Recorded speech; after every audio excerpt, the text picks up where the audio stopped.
마켓콕 헤드라인 시간입니다. 어제 장마감 이후부터 개장 전까지 중요한 소식들 함께 정리해 보겠습니다.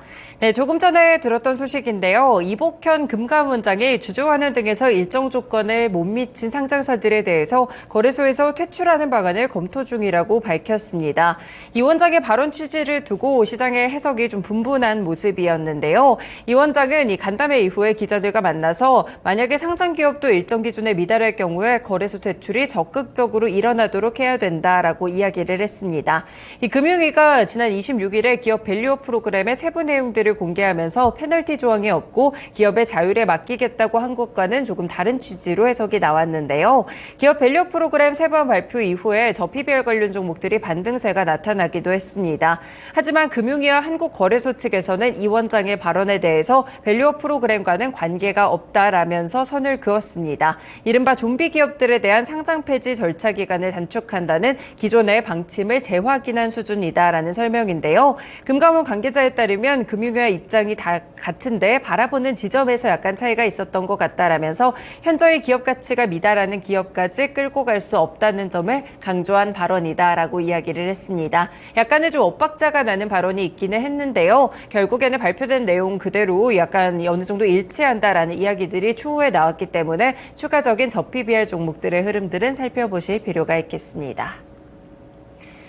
네, 두 번째 소식 살펴봅니다. 네, 약 9년 4개월 만에 페이스북의 모회사 메타의 마크 저커버그 CEO가 이제 국내를 방한을 했습니다. 이재용 삼성전자 회장과 조조한 LG전자 대표이사 사장 등을 잇따라 만나면서 인공지능과 XR 같이 미래 분야에 대한 협력 방안 등을 논의했다고 하는데요. 실제 삼성과 LG전자는 이번 회동을 계기로 해서 AI 그리고 XR 시장에서 굉장한 속도를 낼 것으로 현재 보이고 있습니다.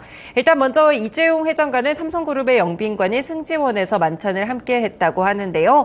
이날 회동에서 두 사람은 AI 반도체 그리고 XR 사업 관련 협력 방안에 대해서 논의한 것으로 알려지고 있습니다. 삼성전자가 파운드리 점유율 2위를 차지하고 있는 만큼 메타가 개발 중인 차세대 LLM 라마3 구동에 필요한 AI 칩 생산과 관련된 협력 방안을 논의했을 것으로 함께 나타나고 있는 상황인데요. 지금 메타는 이 범용 인공지능을 자체적으로 구축할 계획이라고 밝히는 등 AI 기술 경쟁에 뛰어든 바가 있습니다. 그렇기 때문에 또 파운드리 쪽에서의 잘하고 있는 삼성전자라는 파트너가 필요하지 않을까 이런 맥락에서 좀 만났다라는 이야기들이 나오고 있고요.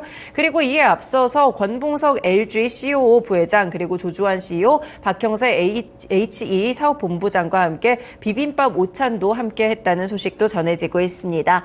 마찬가지로 차세대 XR 디바이스 기기의 협업 방안과 AI 개발을 둘러싼 미래 협업 가능성 등을 함께 논의했다고 하는데요. 회의에서는 양사가 차세대 XR 기기 개발과 관련된 사업 전략 등이 논의가 됐습니다. 메타의 MR 헤드셋 퀘스트3와 스마트 글라스 레이벤 메타를 직접 착용해보고 메타가 선보인 다양한 선행기술 시연들을 굉장히 관심 있게 살폈다는 점에서 또 LG와의 이런 파트너십과의 기회도 함께 살펴보실 수 있겠습니다. 이렇게 국내 기업들과 만난 마크 조커버그 그리고 앞으로의 협력에는 어떤 내용들이 나오게 될지 조금 더 살펴보시면 좋을 것 같습니다. 네, 세 번째 소식 살펴보겠습니다. 국제신용평가사 무디스가 LG화학의 신용등급 전망을 안정적에서 부정적으로 하향 조정했습니다. 다만 기업의 신용등급과 선순위 무담보 채권은 여전히 종전의 A3 등급을 유지했다고 볼 수 있겠는데요. 앞서서 회사채에도 흥행 소식이 있기도 했었는데 다음 날 이렇게 무디스 측에서는 이 신용등급에 대한 전망을 낮추는 모습들도 있었습니다. 유한희 무디스 부대표는 LG화학의 신용등급 하향 조정에 대해서 석유화학 부문 실적 부진이 장기화되고 대규모 자금 지출을 위한 상당한 규모의 부채가 증가하고 있기 때문에 향후 1년에서 2년 동안 재무 레버리지가 계속해서 높아질 가능성이 커지고 있다. 그리고 이 점을 반영했다라고 설명을 했습니다. 최근에 석유화학 업계가 좀 어려움을 많이 겪고 있는 상황인데요. 여기에 대해서 조금씩 좀 가시적인 부분들이 드러나고 있다는 점도 LG화학 통해서 살펴보실 수 있겠습니다. 오늘의 주가 흐름까지 함께 참고해 보시면 좋을 것 같습니다. 네 번째 소식으로는 공시 하나 체크해 보실까요? 에코프로 머티리얼즈가 신규 시설 투자에 9,573억 원을 투입한다고 이야기가 나왔습니다. 회사는 전구체 제조 설비 그리고 황산 메탈 재련 설비에 투자하게 되는데요.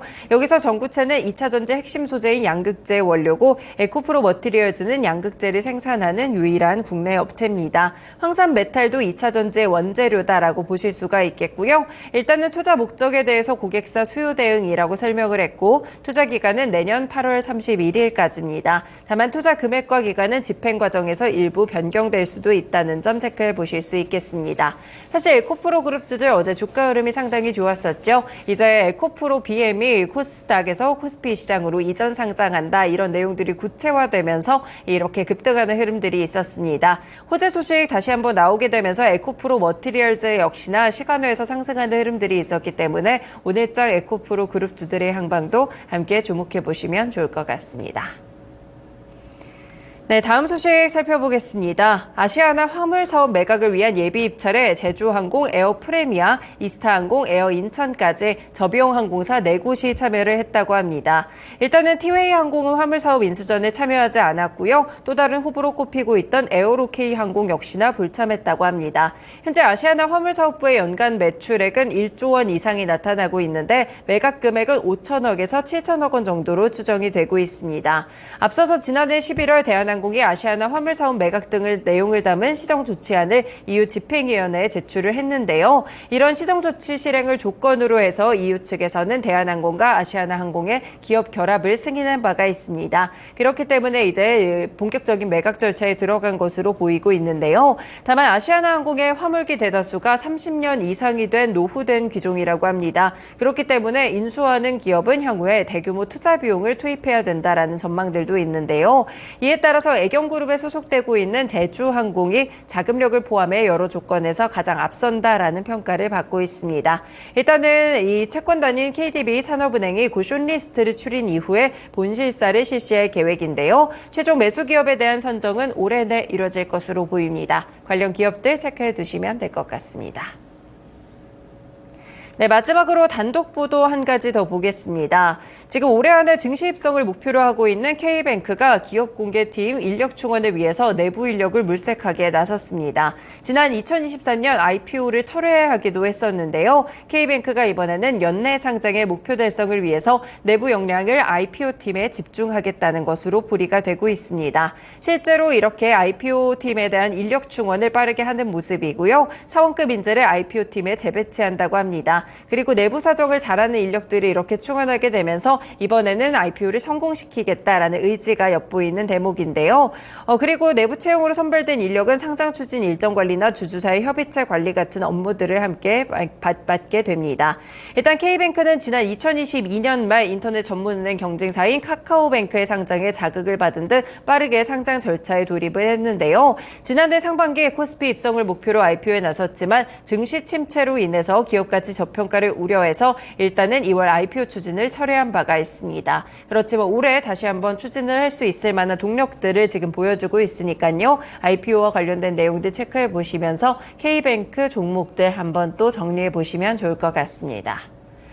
네, 이렇게 6가지 소식들 개장 전에 중요한 소식들로 함께 정리해 드렸습니다. 지금까지 마켓콕 헤드라인이었습니다.